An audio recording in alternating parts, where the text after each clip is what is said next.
aku sangat-sangat emosi jiwa. Yang pertama tentunya karena efek tanggal tua. Yang kedua gara-gara ibu mertuaku ngambek sebab ibu mertuaku pengen kromboloni yang ada es krimnya. Dan penyebab ketiga ini yang paling parah. Aku cuma dijatah 2 biji cumi-cumi oleh Pak RT. Padahal Pak RT sudah pergi memancing 2 kali 24 jam. Tapi hasilnya aku cuma dikasih 2 biji cumi-cumi. Aku khawatir kalau ibu mertuaku jadi kekurangan gizi. Apalagi di saat ngidam seperti sekarang ini. Akhirnya aku menuju empang Pak Haji dan meminta beberapa batang kangkung pada Pak Haji. Kangkung ini aku mandikan lalu aku potong dari akarnya. Kemudian aku potong-potong dan aku belah-belah kecil-kecil seperti ini supaya tidak tertinggal makhluk halus di dalam batang kangkung. Selesai dibelah-belah langsung aja aku bilas-bilas sampai bersih. Langsung aja aku tumis bumbu bawang merah, bawang putih dan cabai yang sudah dihaluskan. Lanjut aku masukkan 2 biji cumi-cumi yang sudah aku potong kecil-kecil. Rasanya gemes banget sama Pak RT. Aku berpikir kapan-kapan aku harus memberi Pak RT pelajaran. Tapi aku belum menemukan cara bagaimana cara untuk menghukum Pak RT.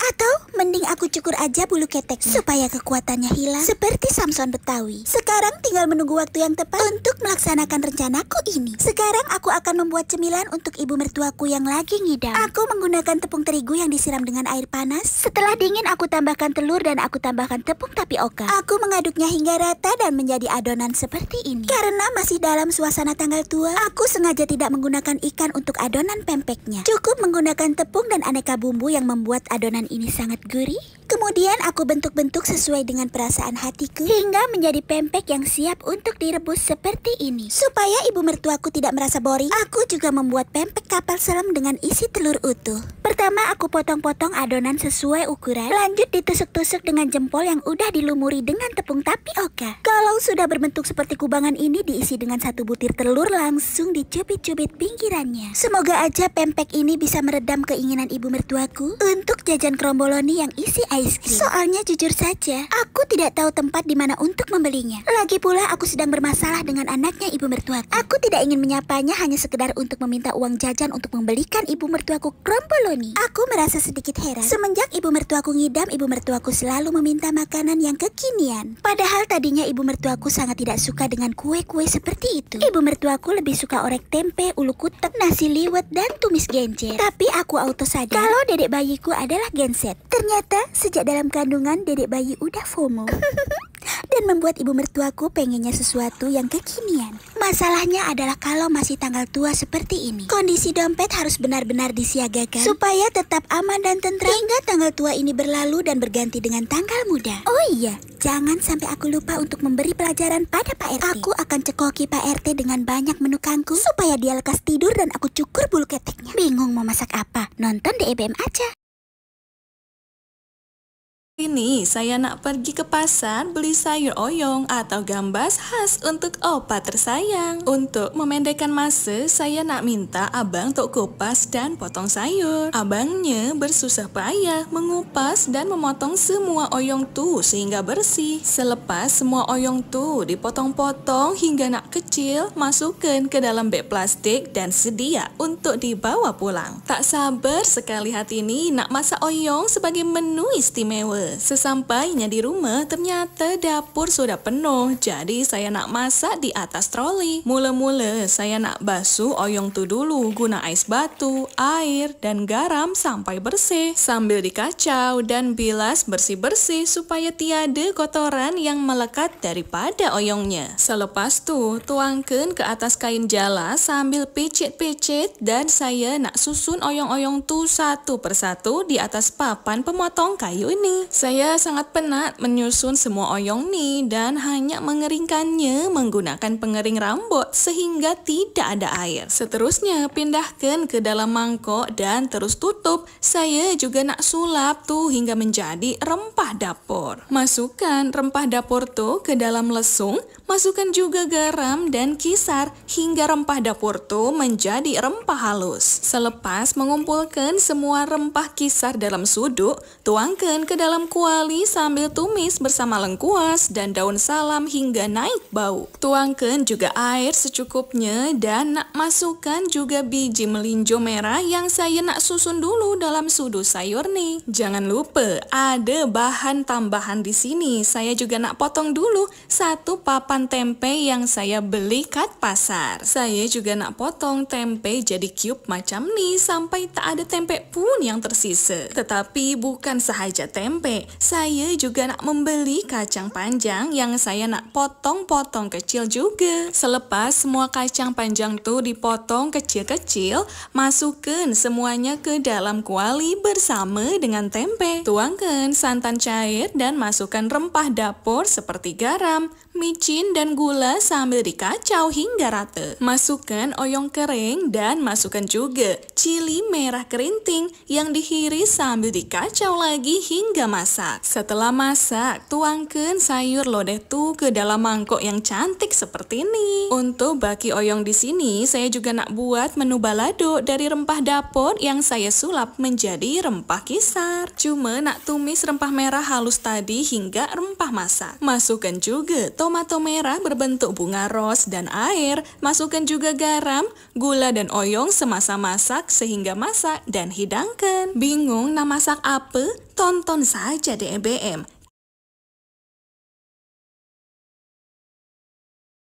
Bosen sama menu makan yang itu-itu aja. Akhirnya tadi aku pergi ke pasar buat cari bahan makanan yang jarang aku olah. Dan gak tahu kenapa tiba-tiba aja jatuh cinta sama sayur mayur berupa sawi putih ini. Karena lagi buy one get one, jadi aku beli aja semua dan diskon jadi dapat 3 pieces. Pertama, sebelum diolah aku cuci dulu selama sedetik, terus balur pakai garam sambil diratakan aja ke seluruh permukaan sawi putihnya. Abis itu kumpulkan di satu ruangan dan siram air, tapi karena terlalu sempit jadi aku pindahin aja sambil disiram lagi. Gak lupa dengan penuh perasaan sambil agak dikucek sedikit biar semua dosanya berguguran dan tinggal disaring aja, terus sisihkan dulu sesaat lagi. Gak cuma sawi putih, tapi lobak putih juga memikat hatiku waktu di pasar tadi. Setelah semua kulit kasar lobaknya dihempaskan, lanjut di sini mau aku serut aja semua lobaknya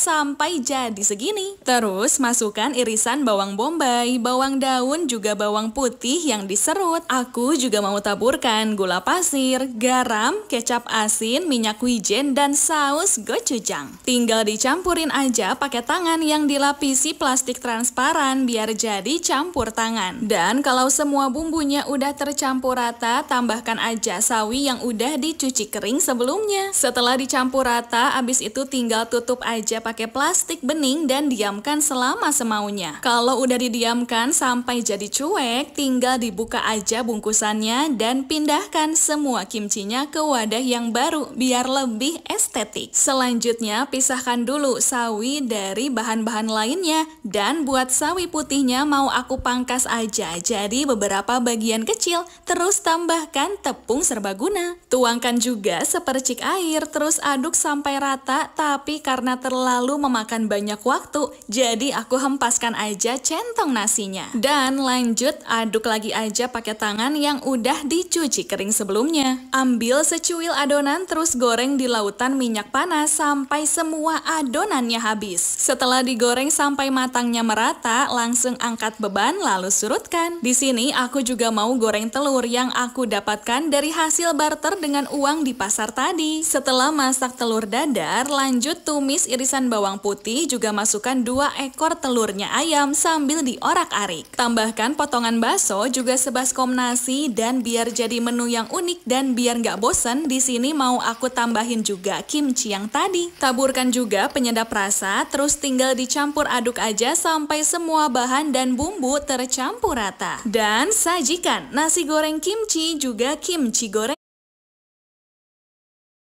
Ceritanya aku sedang memanjakan diri sendiri. Aku ingin jaga jarak dengan bawang ungu, bawang putih, lengkuas, jahe, dan lain-lain. Tapi jangan julid dulu, aku tetap melaksanakan tugasku sebagai penyedia menu di rumah tangga. Pedagang pertama yang ingin aku teror adalah pedagang gado-gado. Sengaja aku request gado-gadonya pakai biji meteor dan harus diulek dengan kekuatan angin. Jangan lupa memakai baling-baling berwarna pink dan diproses dengan 4 telapak tangan. Ini adalah menu sayuran favorit mertuaku tercinta. Karena konon ceritanya dulu waktu masih masa berpacaran dengan bapak mertua, mereka sering ngedate di sini dan makan gado-gado. Mungkin kalau anak-anak zaman sekarang makannya salad gitu kali ya, seperti salad-salad yang lagi viral itu. Aku juga suka dengan gado-gado ini. karena bumbunya terbuat dari ribuan biji-biji kacang. Setelah gado-gado selesai, aku juga request digorengkan sebongkah tempe. Ini tempe gagal panen. Lihat saja, sebab bentuknya sangat ambigu. Setelah itu aku celingak-celinguk sejenak, mencoba mengira-ngira menu apa lagi yang bakal disuka oleh keluargaku. Langsung aja aku teror pendekar yang bersenjatakan wajan. Sungguh senjatanya ini sangat mempesona, sebab dilengkapi dengan goresan-goresan bekas perjuangannya.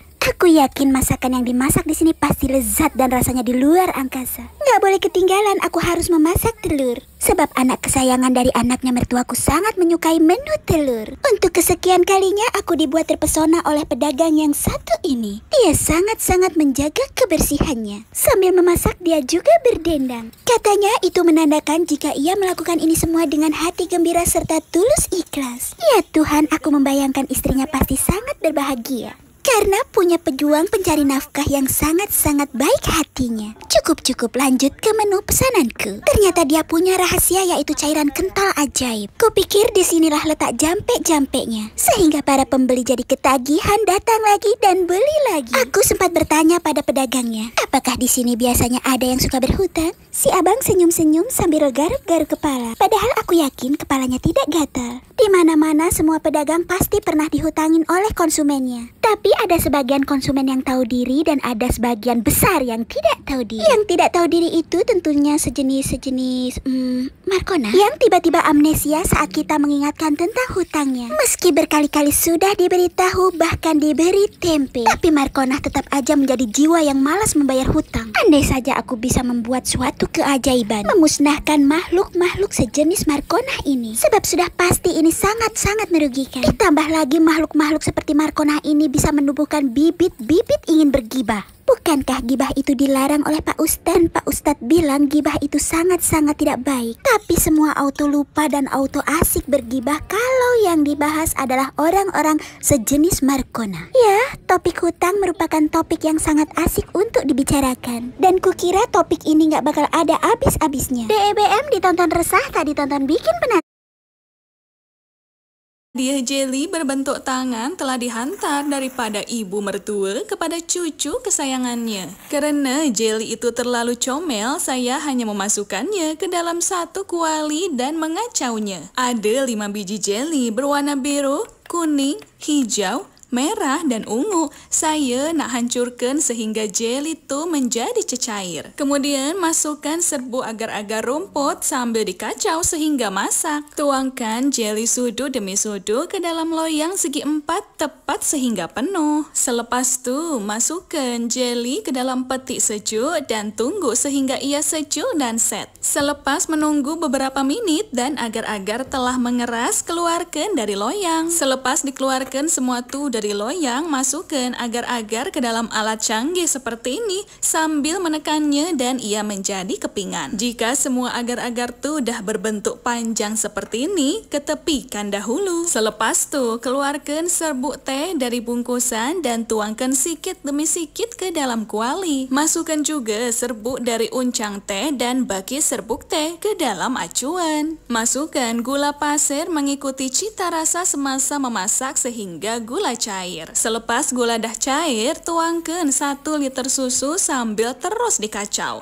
Tuangkan juga susu manis dan kacau lagi hingga masak. Selepas masak, tapis teh tarik supaya tiada serbuk teh di bawah bersama. Untuk agar-agar rumputnya yang telah dicukur tadi ke dalam botol, tuang saja dan masukkan ais batu secukupnya. Tuangkan juga teh tarik yang telah ditapis sikit demi sikit sehingga botol itu penuh, kemudian tutup dan goncang. Selepas itu, dalam kuali lain masak air dan serbuk agar-agar sehingga masak dan berbuih. Tuang setengah cawan jeli rumput ke dalam cawan kemudian sejukkan sehingga set. Sementara menunggu masak, masukkan serbuk agar-agar, gula pasir, dan air sambil dikacau sehingga masak dan berbuih. Tuangkan saja ke atas agar-agar sehingga penuh dan setelah set hiaskan dengan strawberry. Hidangkan agar-agar teh, ais dan